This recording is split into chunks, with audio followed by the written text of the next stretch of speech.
Comstock Joseph Teti, my beautiful face. Teti, despite living in what appears to be a nursing home with China behind you, you just finished an Ironman, and my fat ass can't argue with you because I just did a mile of my speed walking with my other soccer moms. But you were just showing me, and I'll happily plug it just because my fat ass needs to get in shape. What were you using, and is it legal? Actually, yeah, it is, dude. It's funny you should ask that. Hold on a second, Tom. Hydromax. Yeah, he just finished an Ironman. Yep. This stuff right here. I don't know if you... I can. Hydromax. What is it? Dude, it's an extreme endurance drink that I take. I don't take it for the gym, but I take it for anything like what I just did. Ironman? It's like it gives you energy. All I can tell you is it gives you energy. It doesn't wear off, and you don't crash off of it. All right. That's the biggest thing. Sold me. I had a guy on yesterday, an author, Norman Ohler, who wrote a book called Blitzed about Hitler and his drugs. That motherfucker was using some ultra endurance shit, dude. Yeah, it was a non-sanctioned one because with all this COVID going on. Working out right there. Iceland. You see that? Iceland vodka. Oh Jesus! Damn. Iceland. Hey man, you gotta dude. I work at a liquor store. There's a dude that comes in every day and buys like 8 minis of Fireball and then like a little thing of vodka. Dude's like 75, built like a fucking brick shit house. And you're frozen. Is it me or you? Nope. Dale froze up, but we're all still good. All right. Well, hey, Dale, why don't you introduce Sam? Because I don't know Sam, and I feel bad because Sam's just sitting here quiet, staring at us as we talk about fucking each other in the asses. Yeah, so I actually invited him on because we've been talking, and he's interested in he has a business, and I'll let him explain all that to everybody out there what he does, which is pretty interesting, and it's. I see a lot of value in it, and and I'll let him explain, what his background is, what does he actually do, in regards to intelligence, collecting intelligence, and there's actually. So let me also segue real quick, since I'm thinking about that. Here, I live in Bali, Indonesia. In Jakarta, I have a friend or friends. Actually, it's a married couple. One of them's from Australia. One of them's from the U.S. Army. She's actually Korean American, but they were both in the intelligence communities, and they came to Jakarta probably 19, 20 years ago, and started the same thing, an intelligence collection company where they actually scour the internet, media. They just collect intelligence, real-time intelligence, and then sell this intelligence on these packages to corporations, governments, anybody who wants to know, stuff. Sure. So it's actually pretty good, and I can tell you they made a very lucrative business out of doing that. So this is kind of what Sam is doing here. I'm assuming he's gonna go by Sam. He's got some aliases, but I'll let him introduce himself how he wants to be remembered. But so, anyways, that's our relationship. I coached Sam. And, I've learned a lot about the guy and his business, and I found it very intriguing. So when we talked about it, I thought, man, this would be a great opportunity to help him promote what he does. And hopefully, this will help him network into some other areas. And perhaps, we can actually use him as well for some things that we're doing. So, and again, so Sam, take it away, brother. Take the floor, Sam. Tell us who you are, what you do, bro. All right, yeah, thanks. So I appreciate the opportunity. Thanks for having me on. Fuck yeah. I was an intelligence analyst, and both in the Army and as a contractor. I spent several years in Iraq and Afghanistan doing intelligence at various levels. And I tell you, I started this company called Forward Observer back in 2016 is in earnest when we started producing intelligence. And I was really kind of red-pilled, I guess you'd say, about all the violence and the protests and the civil unrest that was going on in 2016 and in 2017. And I just thought, man, this is not right. Like, this is America. We should not be, and there shouldn't be people being attacked for their political beliefs, physically attacked, Yeah. And so I thought, look, I have all this training. There's a bunch of people in this country who are trying to change it radically. Why don't we take our training and start monitoring these groups and producing intelligence? And so what we do is we track political, social, and economic instability. Sure. And This country's has changed very rapidly, especially in the past 4 months. And there's a proliferation of not just leftist groups, but armed leftist groups. And then you start to look at the phases of insurgency and all the indicators there of armed political conflict. And you kind of start to arrive at the conclusion like, yeah, this might actually be happening. Yeah. So really our chief focus is to monitor, just like we very similar to what we did in Iraq and Afghanistan, monitor the quote unquote insurgency, sure, or these insurrections that are happening across the country, produce intelligence on it. And that's exactly what we do at Forward Observer. Yeah, and Dale and Joe and I have talked about this. Like, dude, it's a beautiful thing that you can protest in this country. I mean, most countries you'll get mowed down by a 50 cal and your friends, family, your kids, and your parents will be put in a gulag and you'll never be seen again. Like, it's a beautiful thing you can protest. And and that's not just for, people I agree with. That's for everyone. That's for people, what's the quote? Free speech isn't for sonnets. Free speech is for shit that makes your blood boil. And that's a wonderful thing. You should be able to go out and scream every day about that you hate Trump. That's cool. That's awesome. But it's when it starts to turn into you're wearing a hat I don't like, so I'm going to hit you with a bike lock. Or I'm going to go up and execute you in the street because you're a police officer and all cops are bastards. Or I don't like this, so I'm going to... Who's that lady that just got arrested the other day? And the federal agents identified her by a tattoo on her knuckles, and they tracked her down, and they found her like 2 months later that she had been the one lighting cop cars on fire. There's nothing good about that. Nothing comes from that, and you're not going to win anyone over from it. You can have the most justified purpose or reason for protesting in the world. It doesn't matter what it is. If you start burning shit, because once you burn down someone's Wendy's, that small business owner doesn't give a fuck about who is shot. He's like, well, now I don't have my company that I've been building my whole life. And I've brought this up and asked Dale and Joe about this, but I mean, just from what we do, what we do deniably in other countries, is there any evidence or credence to the idea that this could be funded or directed or actively or passively fueled by the CCP, Iran, and or North Korea or Russia? Asking you, Sam, because I had on Brigadier General Robert Spalding, who was in Obama's National Security Council, and I know I'm talking and I'm beating you guys down right now. I'll shut up. But he talks about it in his book Stealth War, that China is doing a very quiet, very subversive, very sneaky, and what he says is a brilliant, you have to respect your enemy, a brilliantly played chess game. Do you think there's any evidence to that? Or am I just talking out of my ass?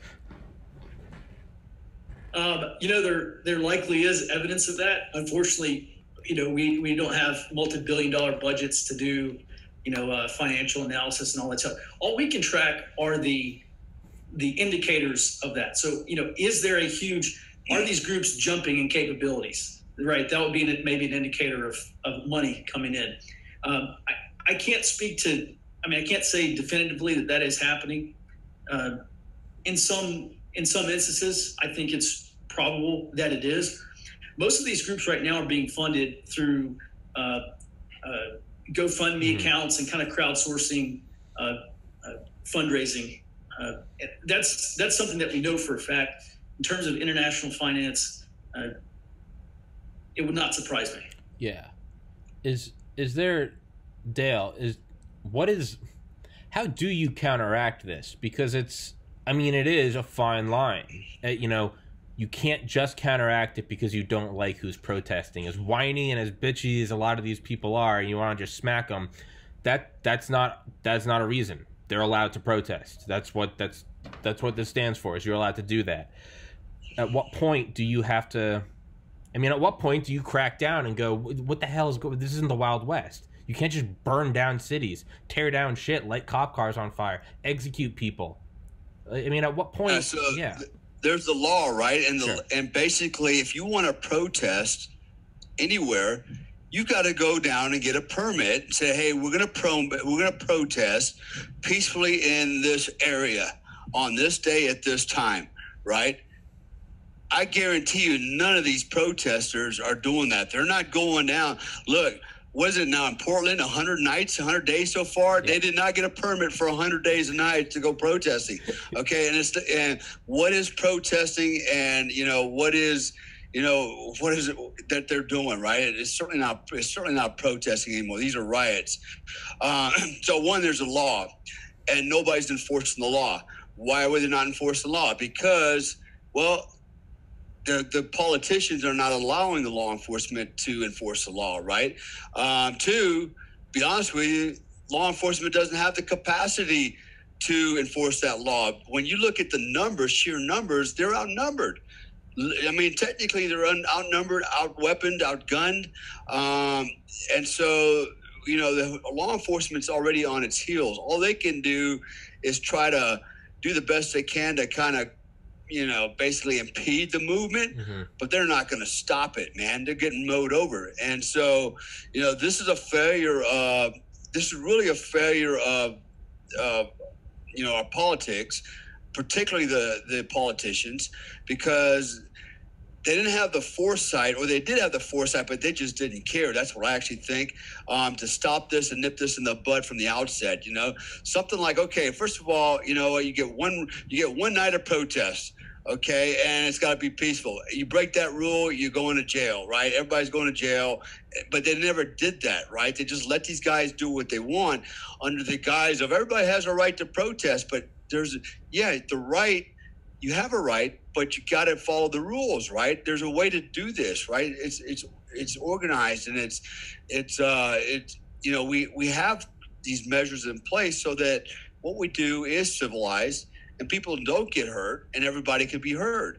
But they've taken it to a whole nother level, and everybody knows, look, Antifa, first of all, they come out and said it. They're a communist movement, man, period. Yeah. I believe they are being funded, and I'm not an intel analyst per se, although I've got a background in it to say that the Russians are supporting it. But I agree with Sam that, they're probably getting money from, different types of crowdsourcing, different types of sites. I guarantee you, I got a message today from someone not anonymously, I know who it was, but basically what they were telling me is in certain areas, very high-end hotels, 4-star, 5-star hotels plus, are harboring lots of people that are really can't afford that type of a hotel, but somebody's paying for those rooms for them. And the question was presented, well, what are you doing here? You're on vacation? And the response is, no, I'm saving the world. So, there's a movement out there. Okay. It's a shadow movement. A lot of people are in denial, and actually a lot of people are not paying attention. This whole the quiet majority thing, it's time to wake up and be loud, man, because you're losing the war. You're losing the battle by shutting up and standing on the sidelines and thinking somehow this is all going to get corrected on election day ain't going to happen, man. Times have changed. And so we are set up for failure if the people on the right do not buck up and push back and go enough is enough, right? So the other movement I want to just real quick, and I shut my mouth, is Black Lives Matter, right? BLM. I've got people that have come on my, social media sites, and not really, some challenge me, some just want to have a conversation, but they're leaning towards BLM, right? Mm-hmm. What's wrong with BLM? I support Black Lives Matter. Well, goddamn, so do I. I support all lives matter. But so why can't it just be all lives matter? Why does it have to be Black Lives Matter? It's just like feminism, right? My daughter, one of my daughters went to college and got all involved in this feminism movement. And I said, why? And she goes, well, Dad, because feminism is to promote, help everybody. And I go, well, why don't we call it something like humanism? I mean, there's no masculism, curriculum. Yeah. So, we have already tilted everything in one direction, call it feminism, call it Black Lives Matter movement. The reality is, if you read the charter for the Black Lives Matter movement, it has absolutely nothing to do with Black Lives Matter. It's everything about a Marxist socialist agenda moving forward to destroy the Western, the nuclear family, the Western way of life. And you know what? And knowledge is power. And unfortunately, most people are either ignorant or lazy to do their own due diligence. And basically what they want to do is they want to trust a higher authority that they're feeding them, they're giving them truthful information when in fact they're lying in their ass. They're letting their face.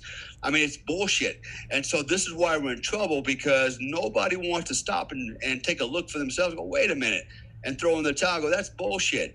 I'd have, and I'll do it over and over and over. I do not support Black Lives Matter movement. It's a Marxist socialist movement. If you don't like it, come and get me. I dare you. I don't care.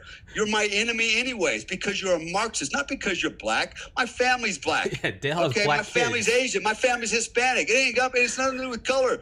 It's got everything to do with politics. It's got everything to do with an agenda to take away my children's freedom, and I will fight and die for that. Yeah, I mean, yeah, Dale literally has black kids. Got me all revved up, man. Well, let me chime in real quick Sure. about something Sure. too. I want to chime in, and I agree with Dale. There's such a huge agenda here; it's not even funny. Two things. I think that our government needs to step in. And matter of fact, I don't know if you guys know this or not, but President Trump recently signed an executive order that says if you deface any national statues or you get 10 years in jail. Mm-hmm. Okay, that's 2 thumbs up for me. I didn't know. I just recently found this out. I don't know when he actually instituted that executive order, but it's been in the last few months. So those are things that I think our leadership, from the president on down, that they can take control of some of this stuff. Mm-hmm. Secondly, Dale and I actually did an experiment. I'm calling it an experiment now. But when they started talking about defunding all of these police departments, Dale and I set up a GoFundMe page. You're going to find this very interesting. We set up a GoFundMe page, and I think we call it the National Law Enforcement Training Fund. And we were trying to raise money to go to police departments to train them, to get them up to speed to combat this threat and give them some more tools in their toolbox that they already have. I haven't been on the page in a while, but the last time I looked, and we had it up for several months, we had $700 in it. Okay? Now, what I will tell you is this. Don't tell me that people that own the site GoFundMe don't manipulate who can see and who can't see those pages. Yeah. Well, no disrespect to the Floyd family. Does anybody want to take a wild guess how much money GoFundMe raised for their family? $14 million. Yeah, Okay? you know how much we got from law enforcement? You ready for this? $600. Is that what it is, Dale? Are you looking? yeah, I 600. still have an account. I haven't touched it, and basically I'm going to reverse the charges, or I'm going to donate it to the American Police Hall of Fame. But Dude, we and that's made months. $600. $600. There you go. There you go. We did this just to see, and we wanted to do this, how it would be, taken on. And that is proof in the pudding. Dale, when did we start that? Like 4 months ago? And I believe it was in May, right? So, and basically, yeah. 5 months. It's just been sitting there. And I tell you, when we promoted it, it got hardly any traction. And because the reason it get any traction is because it goes through Facebook, all right, and their algorithms, they can control it, right? Oh, and it was not. It was the wrong narrative. I mean, we made $600. Who doesn't want to get behind and support law enforcement, right? One, it's good for law enforcement if we can train them more to be better policemen. Doesn't that help the other guys, the other camp? Hey, okay, you're helping them out, right? No, nothing's helping. It's not about that. It's a political agenda. So it's kind of saddening because, as Joe pointed out, this guy's family made over $12 million. 14. And here's a guy that's a meth head, put a knife to a pregnant woman's neck, right? So she couldn't breathe while his friends robbed the house. Okay, this guy's a career criminal, and he's getting treated like some kind of kind of a hero. Yeah. While the real heroes on the street are wearing uniforms, okay, and they can't even get more than $600 to help them do a better job, to help secure our country. Yeah. Well, it's crazy, You man. go look for yourself. Just pull it up. Go on GoFundMe. Go to the National Law Enforcement Training Fund, something like that, and you'll see it. And it's I can guarantee you that GoFundMe has a way to control that. Like, this is only going to get seen by 50 or 100 people. That's it. Yeah, they're going to cut it off. Well, I guarantee it. Yeah. I guarantee it.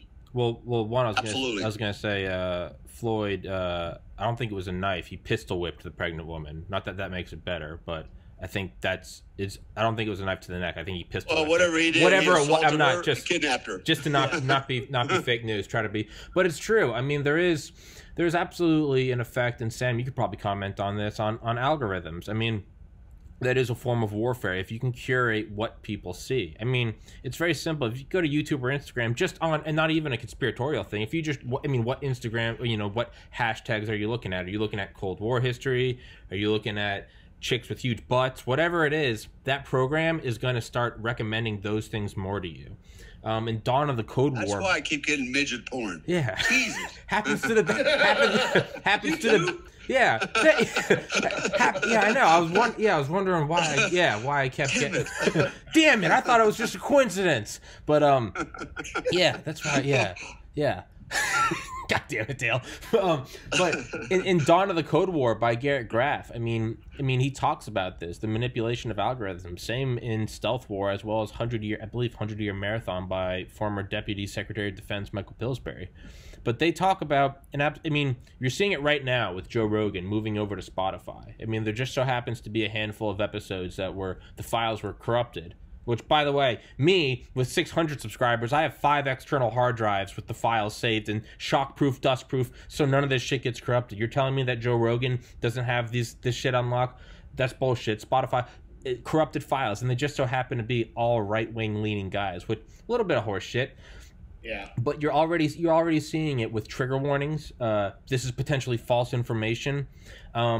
That will all be, things will be taken down from Twitter for hate speech, but you can hold up a rubber head of Trump's severed head, or you can tweet, what was the tweet? I hope they take Barron Trump and put him in a cage with convicted pedophiles. That's left up. That's not a problem. And it's you either have to allow all of it or you can't allow any of it. And to just kind of touch back on something you said earlier that I meant to mention, it's a very, again, you have to respect your enemy, but it's a very subtle and brilliantly played game of semantics. You name your organization something that cannot be criticized on paper, you can't criticize it. So if you say Black Lives Matter, all right, despite Dale having a black child, if you criticize that, you are now against Black Lives, which is horseshit. If you Antifa, we are anti-fascism. Well, if you are against Antifa, well, my God, you must be a fascist. I mean, on Reddit, who now has the largest stakeholder is who? Tencent, which is owned wholly by who? The CCP. They now have a bot. It's an auto moderator, and it's called the Anti-Evil Operations.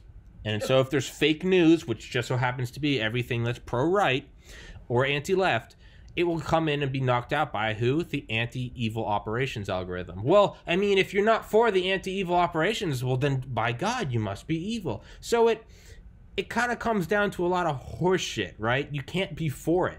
You can't be for it, and it's just a play on words. When you're right, the founders of Black Lives Matter have said, quote, "We are trained Marxists."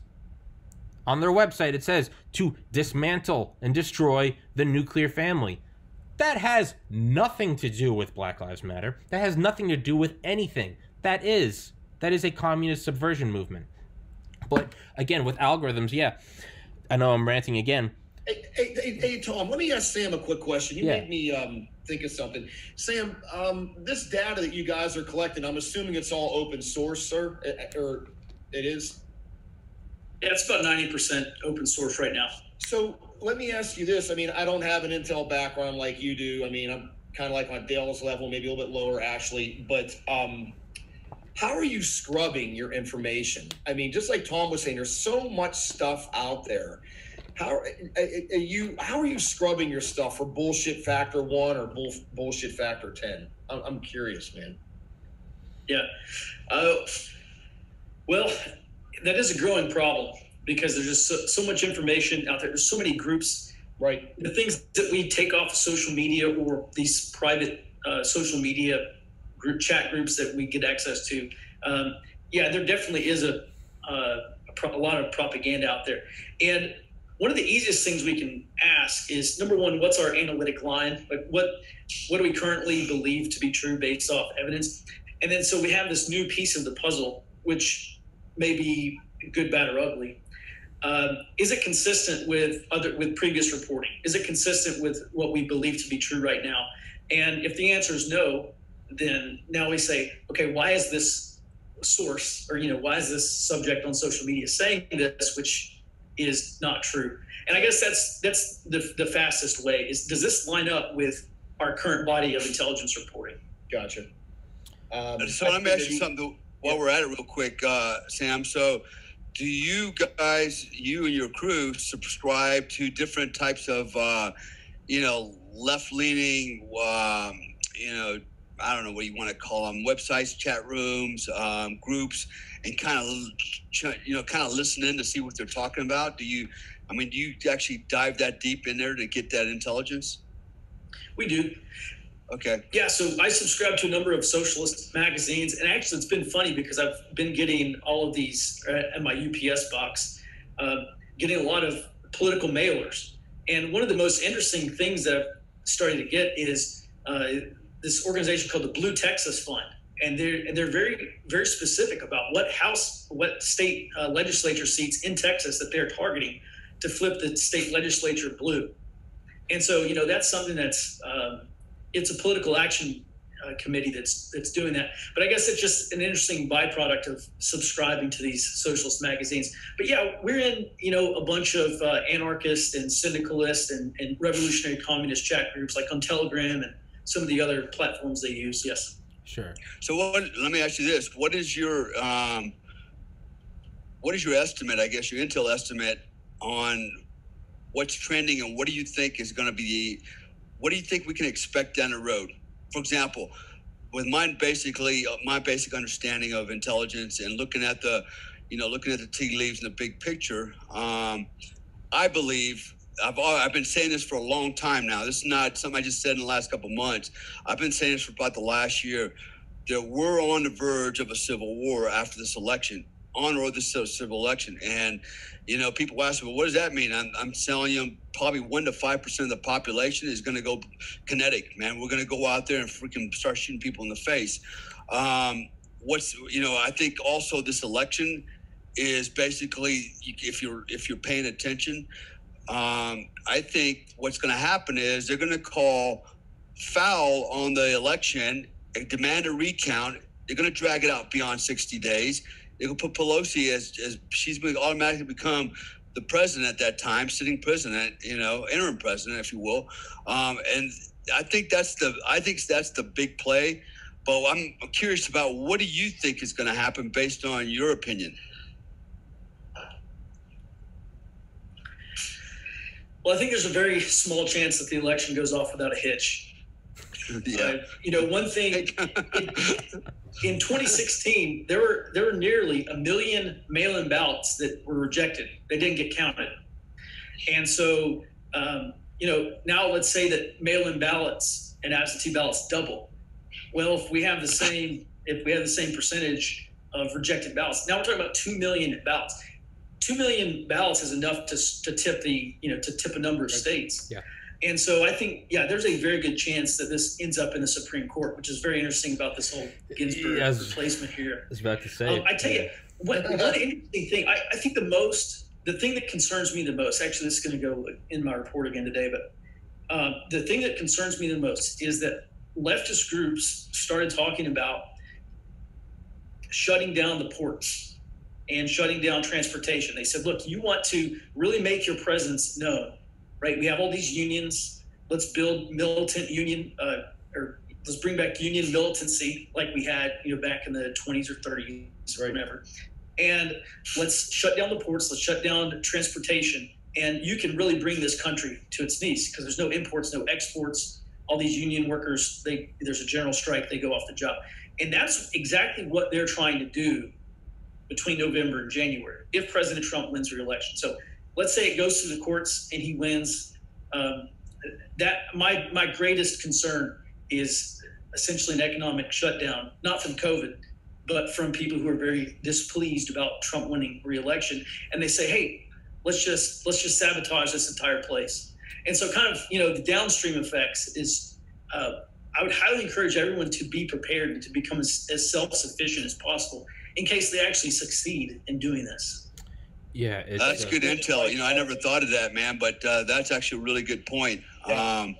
A very good point. And that's something worth considering, you know, especially since I'm flying back to the U.S. with my wife here soon. And I want to come back relatively soon after the election. That's the only reason I'm coming back is for this. Well, two things. I got a project with Joe, and then I want to be there for the election, right? And believe it or not, people think I'm crazy when I say this. I want to be there to the vote and pull that trigger if I have to, man. But I am not going to let my country be stolen from us and our freedom be taken away. You know, and some people think that's bullshit. You call it bullshit all you want, but all of us, you know, have been there, and we have seen what happens in foreign countries when people dismiss, you know, these possibilities out there and just kind of let it languish. Oh, somebody is smarter than me will take care of this. Nobody smarter than you will take care of it. You know, smarter or dumber than you. So yeah, that's good. That's good intel, man. I appreciate that. I never thought of that, but now I know something. Yeah, it's Joe, were you gonna say something? No. I think that's totally sound advice, and it makes sense on how they would react to Trump winning. You know, they've played every freaking card they can. They've dealt out of 6 damn decks. So I agree with Sam's analysis on that would be kind of like the final option. Like, all right, we've done everything we can. Now, you know, we're going to pull out the ace of spade, and that's it. Yeah, and that would be devastating, no doubt.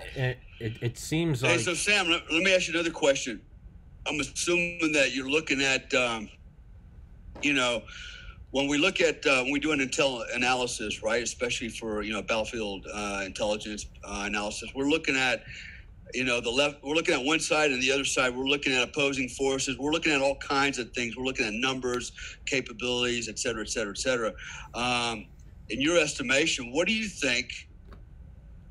What do you think the real threat is by the left? I mean, do they have the numbers? Do they have the resolve? Do they have the capabilities to be a force to be reckoned with? Or you think that they're just a bunch of little snotty-nosed kids, you know, and college brats and young adolescent freaking human beings in their 20s that think they're tough shit, talking smack, but actually don't have the balls to get out there and get it on when it's go time? What do you think?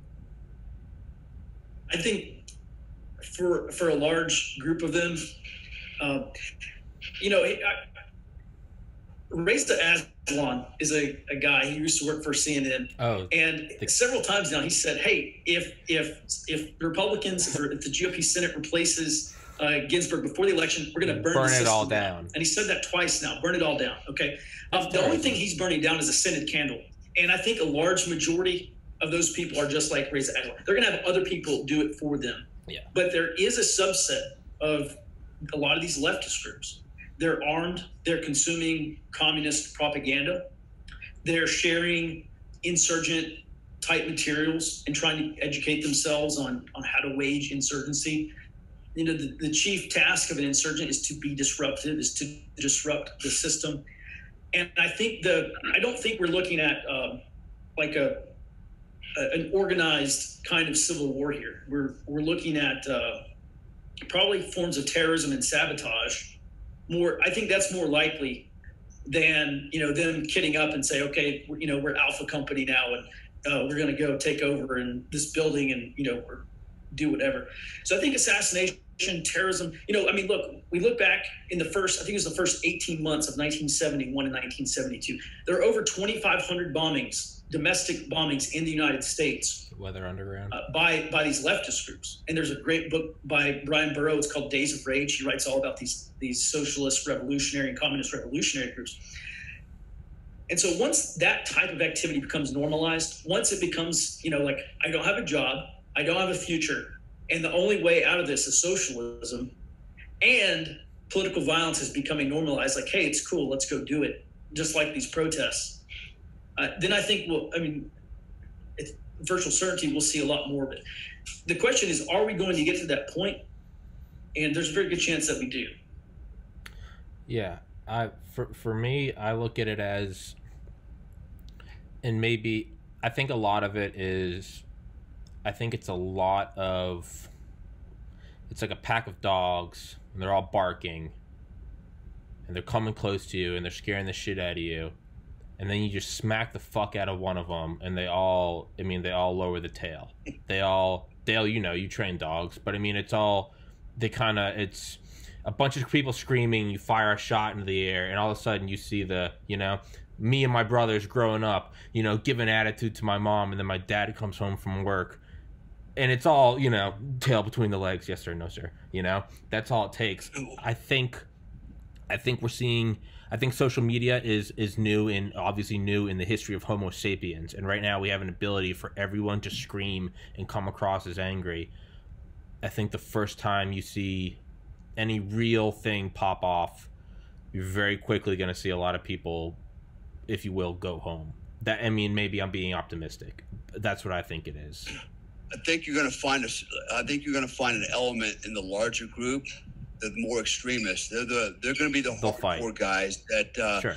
They're going to learn how to use explosives. They're going to go ahead and take it to the next level with firearms. I've read several articles. I've gotten different messages where they're intercepting, you know, Chinese weapons, you know, for components and parts being imported. You know, all that's possible. You know, whether you import it or whether it's you know, internally it's generated, assembled, whatever. It's going to happen, right? There's enough guns out there. Explosives are not hard to manufacture. You know, anybody with a little bit of intelligence can figure that out. How to use explosives. I actually think that's the next paradigm. I think you will start seeing IEDs. I think you will start seeing organized ambushes, particularly of, you know, police. And, you know, actually back in the LA riots, they actually had organized ambushes. People don't talk about that, but police were actually being ambushed as, you know, a traditional, you know, L-shaped ambushes. So I think that's going to be what we can expect. I think it's going to be a small percentage that are going to do that, but it's going to be a type of guerrilla warfare where you're never going to know who the enemy is, right? It's almost like, you know, Ireland and England, right?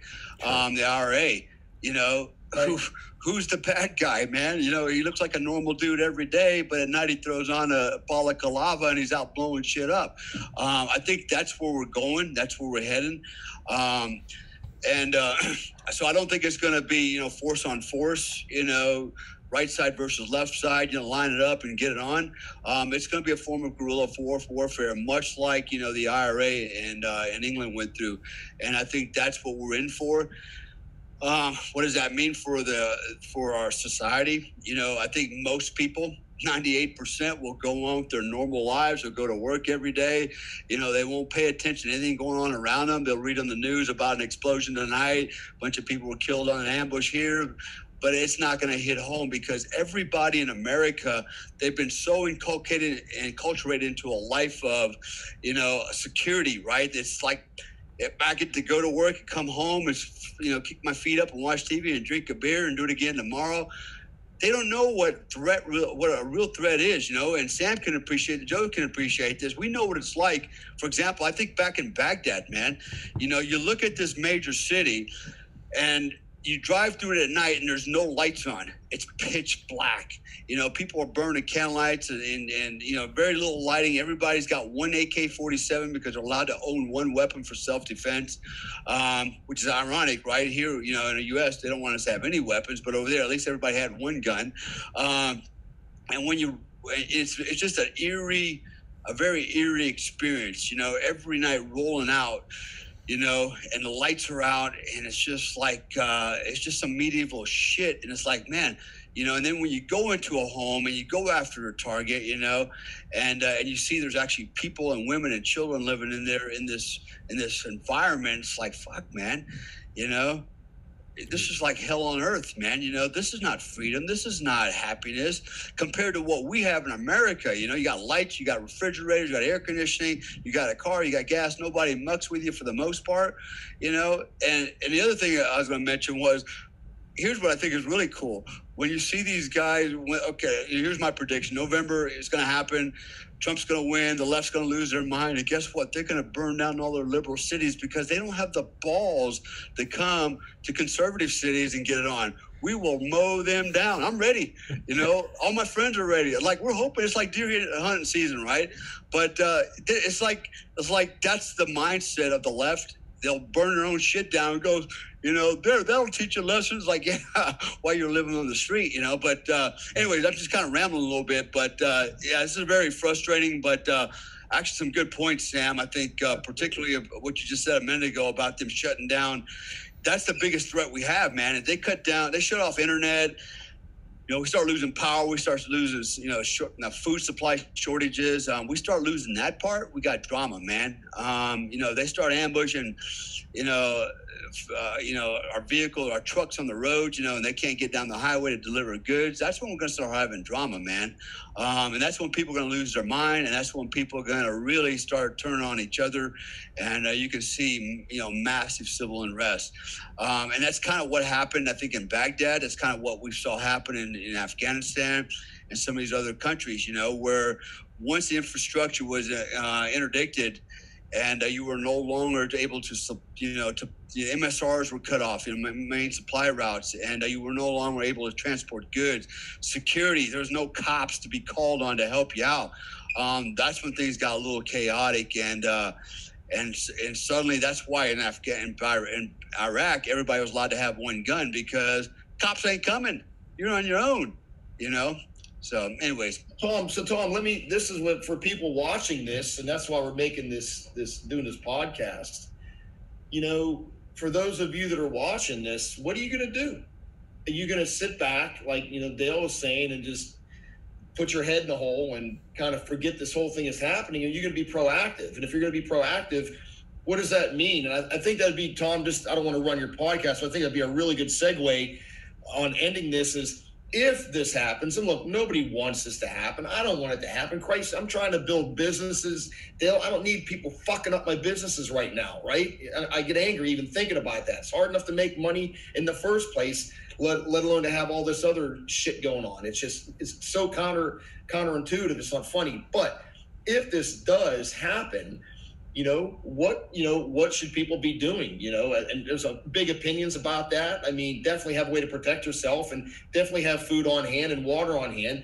But I just wonder, Tom, how many people that listen to these podcasts, when they hit the stop button, just sit there and go, that's all bullshit. Mm-hmm. I wonder how many people actually we can get someone to do something. Right? Do some, and guys who listen, we're not telling you to go out and spend $100,000 freaking dollars. You could probably protect yourself and do what you need to do for $1,000. If you don't own a gun, go freaking buy one. Yeah. Okay? Pistol, carbine, shotgun, whatever. Buy some ammo. Have a pantry full of food that will give your family enough food for 3 to 4 months. And you know what? If it goes longer than that, then you better have a freaking plan to go find more. Yeah. It's just that simple. Yeah, it's my thought. I don't know, Tom.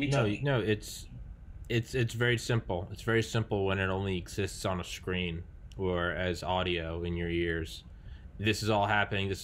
Oh wow, man, it's something else.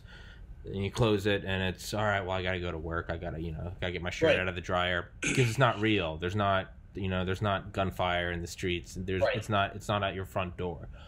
Yeah, I don't know. It's going to be very interesting. I mean, to touch on mail-in ballots, I mean, China got busted last month, or a shipment from China going to Michigan with 800,000 U.S. IDs. I mean, what the fuck's that for, right? Real? Yeah. When has China been interested in fucking fake IDs? They're not trying to buy alcohol here. Like, come on now. Like, what's that shit? Party. Yeah, I know, right? What's that for?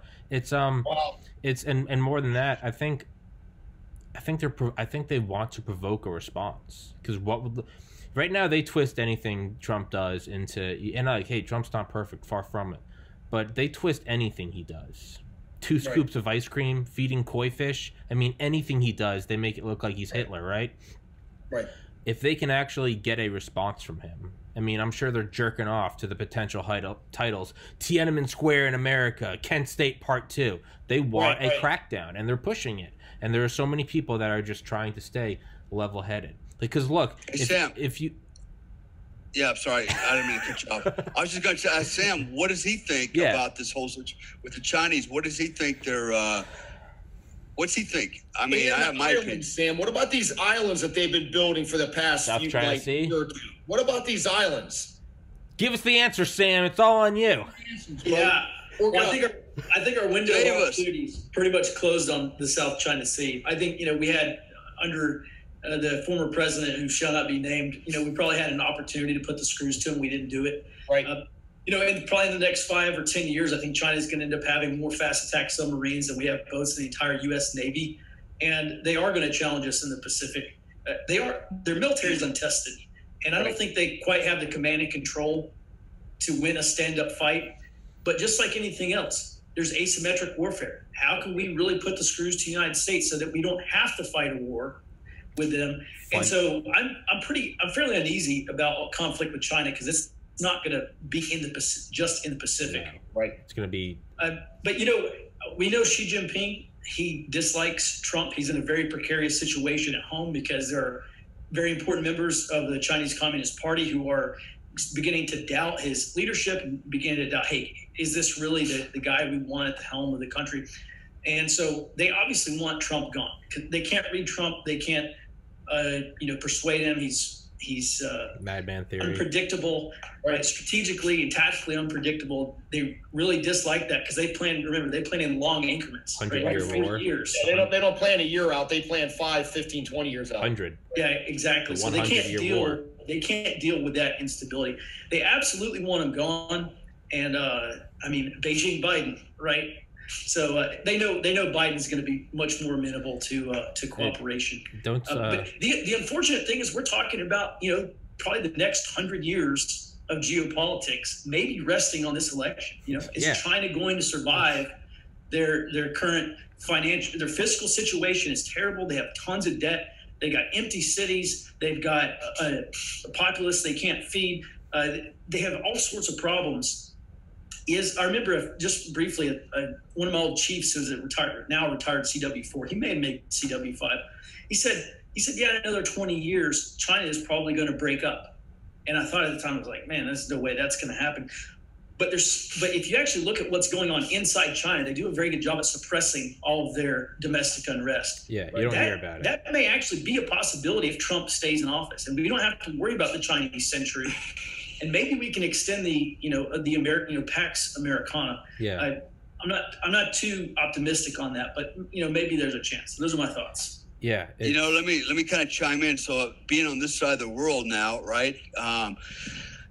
So I'm very familiar with the Chinese presence on many, many levels. They are everywhere. The Indonesian Chinese, Filipino Chinese, Singaporean Chinese, Malaysian Chinese. Chinese are everywhere, and although they make up a small portion of the population, they own a large part of the economy, right? The GDP. It's really. I know here where I'm in Indonesia right now. When I ask people, what do you think about the Indonesian or about the Chinese, they're not happy about it for a lot of reasons. One, they have the majority of the wealth, and many of the Indonesians are, living in poverty while these guys are making bank. Two, this whole COVID thing, the reality is they understand that it started with the Chinese, and now the Chinese are here selling drugs and helping them out. Like, hey, we're here to save you guys from this wicked COVID thing that came from somewhere. Yeah, came from and look, everybody knows the play. That COVID virus, I don't care what anybody says, that was deliberate. It was deliberate. Albert Einstein said something to the fact that he's not sure what weapons will be fought or used in World War III, but he was convinced that in World War IV, it will be fought with sticks and stones. And we're in World War III, okay? It doesn't have to be ballistic or kinetic. This is a different type of warfare, and it was used with a biological weapon. This was, look, Chinese ain't stupid. Look what they got going on, man. You know, they're a nuclear power. This was deliberate, and it was one reason for it. And you mentioned earlier, kind of danced around a little bit there, Sam. Was they got to get rid of Trump? Trump put the hammer on him, man. And if they're to survive, they got to get rid of this guy, because this guy is no longer gonna acquiesce to him and give them everything for free. So, they you know, a head-on conflict, are they gonna win? I don't know, but I'll know this: they're all throughout this part of the world, right? They're in the Philippines, in the Malacca Straits, the South China Sea. These guys they're like growing like cancer. You know, we recently there was an incursion into India.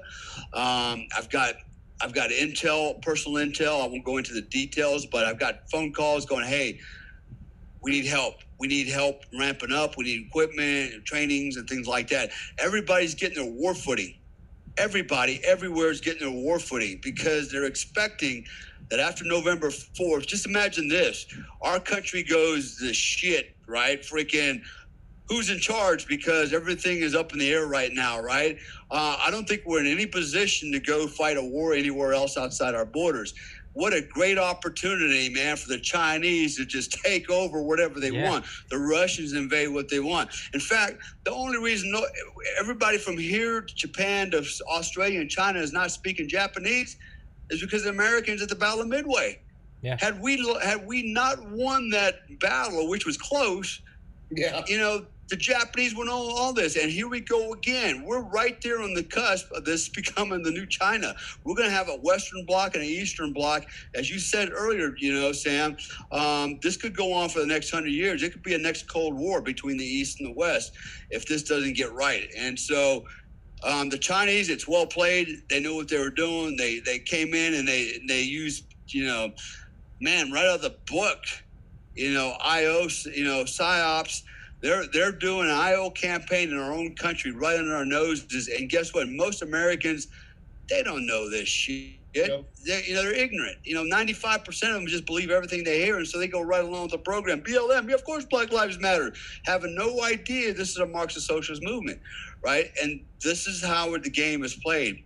You know, the wars are won, not necessarily on the battlefield. The wars are won before the battle ever takes place, and that's exactly what happened. The Chinese are winning, and we haven't fired the first shot yet. Well, we don't know we're in a war, and that's one thing I always think about. Is like, that's it. Yeah. You don't even know. Well, that's what Robert. I know it. They don't know that's it. That's what Brigadier General Robert Spalding says. He says the Chinese are gearing up. They're stacking the deck in favor, so when the war starts, they win. And meanwhile, on our side, we're like, what war? Who are they fighting? And it's like, you dumb bitch, they're fighting us. Like, that's the thing, man. Is this? We don't live in a vacuum. So, you know, if we did live in a vacuum and nothing existed outside of American borders, sure, let's see where the protests go. Let's see, is this the will of the people? Do we want a more socialist country? Well, you know, I'm one person out of 346 million. If the majority want this, then that's where we'll go. We don't live in a vacuum. There is, in Michael Pillsbury's book, The 100-Year Marathon, he talks about from the Chinese Warring States period, there's a saying called "never ask the weight of the emperor's cauldrons," and that means basically you don't give away. You don't go to the king and say, hey, how healthy are you? Because that implies that you're looking at the king's crown, right? So you don't ask the weight of the emperor's cauldrons. The heavier a cauldron is, the more the gods are in favor of you. China doesn't ask America what is the weight of the cauldrons. You wait and you wait in 6-7 decades, and you wait, and then the second you can, it's kind of what you say with CQB. Was it surprise, force of action? Violence of action. There you go. This is textbook Sun Tzu. Yeah. Every yes. is won before it's ever fought. Yeah. Appear weak when you're strong. Appear strong when you're weak. Yeah. It's. That's what I'm saying. This is textbook what they're doing. But like Dale said, most Americans don't even know who the fuck Sun Tzu is. They probably think it's some new motorcycle from fucking Japan. You know what I mean? Like, hey, no shit, right? Yeah, it's textbook Sun Tzu. It's scary, man. Yeah, it's scary. And I just wanted to drop a couple more lines before I forget all of these. Another thing to talk about in stealth war, the Secretary of the Department of Transport, or the Secretary of Transport, has ties to China. Mitch McConnell's wife, or Mitch McConnell's father-in-law, is the chairman of the board of the biggest defense contractor in China. There are a lot of things, and talking about ports, talking about grinding the U.S. to a halt. Look into the Secretary of Transport. See her ties to the CCP. If that doesn't make your fucking skin crawl, I don't know what will. It's yeah. But so we got 5.5 more minutes. I want to try to be positive. I don't want to be all doom and gloom. I mean, be realistic, lock and load, and have your positive. food. War. Yeah, war. Yeah, well, Dale, you're a different breed. Dale, you're a different breed. For what are some positives that can come out? And I don't necessarily mean positive. I mean positive for America. So let's look in the last week. The NGAD, the Next Generation Air Dominance Program, flew its first fighter jet, a 6th generation fighter jet that no one had ever fucking heard of. And they made their first test flight, the replacer to the F-22 and the F-35. Is that a flex on China? Sam, what do you think? I don't know. Does China own the plans, own the blueprints of it yet, or yeah, not? I know, right? I don't know, man. It's where does, and I'd like to think can China still be, if we went on a proactive, I mean, if you turn the clocks back 30 years, you probably want to smother China in the cradle.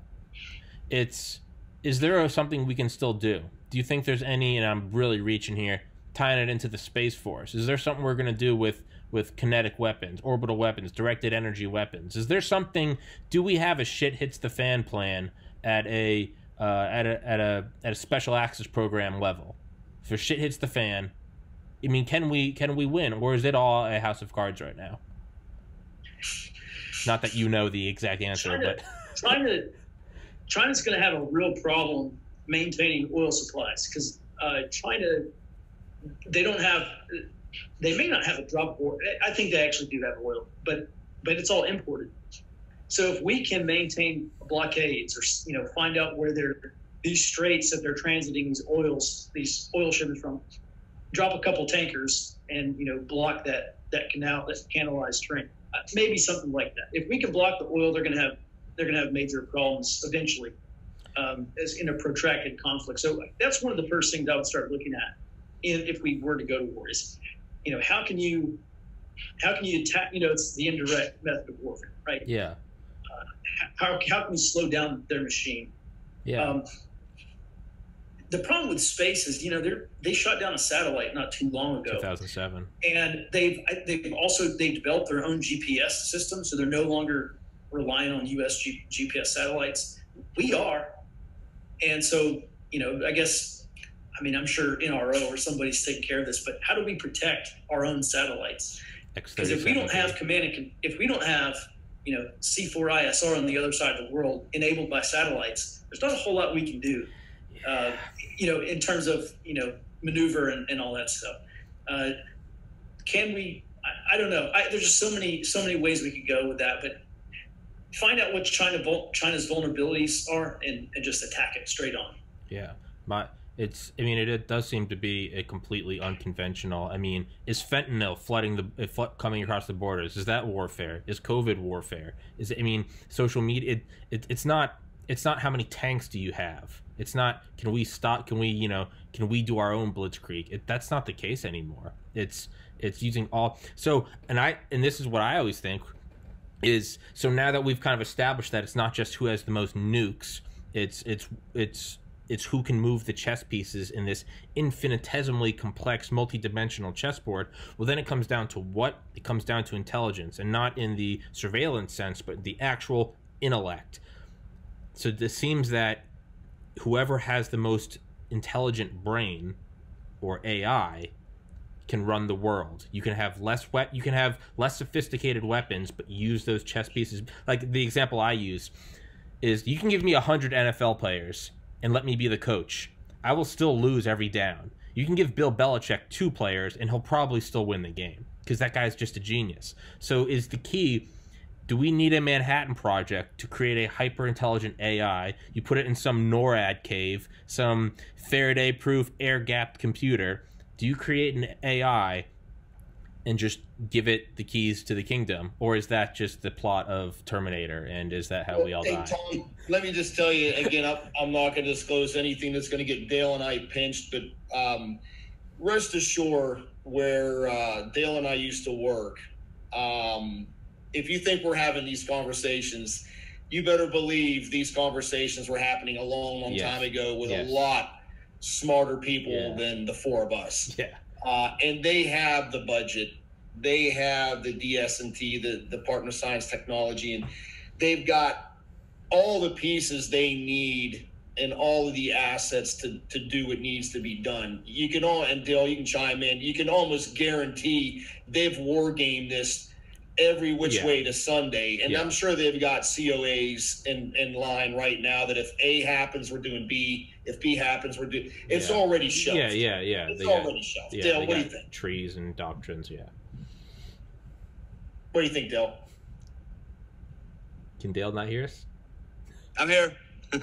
What do you think? Did you hear what I just said, Dale? Yeah, no, I heard you, man. You're right. Let's hope that our guys are smarter than their guys, and we're way ahead of them. We have some advantages, though. I think, one, we've been fighting a lot more wars than they have, and we got this shit pretty much figured out, right? We're good at it. Basically everybody in the world has watched how we fought our wars, and they've learned and they've stolen TTPs, equipment, technology. Look at the Russians, for example. They watched, they learned, and they got their own version of their Delta Force, which is not even close to ours. But they got all the bells and whistles and shit. You can see it as I go and I look around this part of the world. I look at their gear, I look at their tactics, I look at the mindset, and it's all based on American, man. And I keep warning people that, we're kind of going in the wrong direction. We're starting to flip the script, where all of a sudden we're becoming this kinder, gentler army. Everybody gets an equal opportunity. We lower the standards, whereas the rest of the world, our adversaries, are ramping it up, and they're going to hardcore shit like we used to do in the 50s and 60s and 70s, and so I think the methodology, the psychology, all that's starting to flip, man. We're becoming this pacifist army, whereas the rest of the armies out here are becoming much more like what we used to be when we were actually winning wars, and that's my take on it. Hopefully I'm wrong, but at least we still have an edge on the bad guys because we actually have experience, although that experience lies within the soldiers and the airmen and, our war fighters, which, by the way, are getting older and retiring, and we've got the new gen coming in. And, again, that's a problem, too, because that was one of the reasons I left with disgust from the work that we were doing, Joe. At one point, we literally had guys, new guys, young guys, the next generation, sitting down on the battlefield because it was too hot while their counterparts were getting shot and killed 500 meters away from them. The mindset was completely different. It was all it's about me and not about you. And that's a flawed philosophy, man, where the era Joe and I grew up, was, it ain't about me. It's about the guy to my left and right, and now it's not about you on the left and right. It's about me. That's where we're at. And that's kind of, man, I hate to say I've seen it. Hope I'm wrong. I hope it's not the trend, but I've seen it. And our society has emasculated our young men. We have become more neutered, and we're going to get our ass handed to if we're not careful. Yeah, and I know we're going over time, but the one last thing I want to say is, for everyone listening, is don't forget, in the 2016 election, of the voting eligible population in the United States, only 27% voted. 73%. 70-fucking-3%. Almost 3 out of 4 eligible voters. Our last podcast. That's staggering. Over 18 and not a felon. So voting eligible population, 73% did not vote. Right? Hillary won by what? Was the popular vote 3 million votes? And right now, the swing states to beat Trump is less than 100,000 voters. And that's a conservative view. Some think it's less than 75,000. 73% of people didn't vote. So whichever way you're voting, I don't even give a fuck if it agrees with me. Use your goddamn fought and bled for right to vote. That's what all these men died for. That's what the guys running on the beaches of Normandy died for. Go vote. I don't care if you agree with me. Go vote. Vote against me. But vote, and let's just at least do this with voting instead of burning down fucking Wendy's and shooting each other. Like, God damn it. We already shot enough people overseas so that we can vote. Why do we got to bring it back here? We already got the system. Just go vote. Just go vote. 73% did not vote. Holy fucking shit. I could be, if 73% of people wrote in, I could be president. Oh, no, I'm too young. You can make Dale president. It's God damn it. So, yeah. Dale Comstock 2020. You heard it here first. Oh, man. Comstock Teti. Me and Sam, we get the black budget. Yeah. We get war in 2 days. Yeah, well, we'll be, yeah, well, hey. There'll be a lot of people in concentration camps. Jesus Christ, Dale. Well, there goes Dale's campaign. It died as quickly as it started. Hey, Yeah, no one cares if China does it. No one cares if China does it. 2 million Uyghur Muslims in concentration camps being used for organ harvesting, but you can't talk about China because that's bad. So, sorry for that red pill, everybody. Before we close up, man, let's let Sam tell us a little bit about the business, how to get a hold of him for anybody that's interested. Sam Culper. And I have one more question for you too, Sam. Do you also do like corporate business type intelligence, or is it strictly more the tactical type stuff, that political stuff? Yeah, so we actually do custom area studies. So if you're in a homeowners association, you have a ranch or a bug out location, or maybe you're just concerned about your neighborhood, we can either on site or virtually do your area study.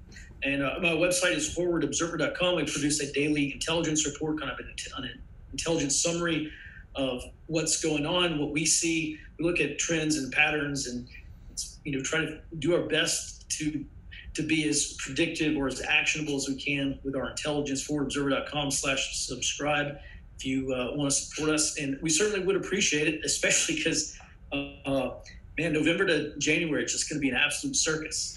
It's gonna be a shit. Yeah, is there anybody? I got one more question. Are you aware of anybody on the other side of the camp doing what you're doing? The left, are they doing the same? Is there anybody out there collecting intel as well? Yes, and I would say they do it way better than anybody on the right is doing it. If you just look at the amount of people that they have been able to dox, yeah, and they'll just. You get on Twitter and you say something they don't like, okay, and you get doxxed. And then they call your employer. And then if Biden gets elected, now you might have to worry about your banking. Is your bank going to drop your business because of what you said online? If they get thousands of people calling in, is your insurance going to drop you? There's all sorts of things that can just briefly, Costco just stopped buying the Palmetto cheese spread because the CEO of that company got online and said that he called BLM and Antifa terrorist organizations. And Costco said, nope, we're not buying this stuff anymore. And so if Biden gets elected, that's the cultural revolution. Like those are conditions we're going to inherit. And yes, the left does this way better than anybody else domestically. Wow. We appreciate your honesty, Sam, because I know that wasn't easy to say. But people that are listening, you're listening to a guy who's, I don't like to use the word expert, and I know Sam's a quiet professional himself, but the guy knows a hell of a lot more than you do, and you just heard it out of his own mouth. God damn. Well, my ass just puckered, so, yeah. Woo! Well, whatever. Hopefully I've made, yeah. Fuck it. God damn it. God damn it, Sam. But, Go get a drink, Mom. I'm gonna need one here myself in a second. Yeah, no, I can see your China. I see you're gonna make us you're gonna make us a set of tea, Dale. Not Dale, Joe. A set of tea. How do you like that? Joe's gonna be wearing a little maid's outfit. It's coming in. I got that hanging. Here you go, boys. All right, well, I think Dale froze. Oh no, Dale's back. I'm back. I'm unfrozen again. That's an hour and 8. I said I'd let you guys go in an hour, so that's an hour. No and 8. Worries, man. But let's fucking do it again. That was fun. Always great conversations, man. Absolutely, man, and thank you for coming on. I take notes while I'm talking. Believe it or not, I take notes on everything we talk about because I learn from doing these myself. Talking with guys like Sam, I've got pages and pages, dude. Man. You got it. For those of you that watch these podcasts, I suggest you do the same thing.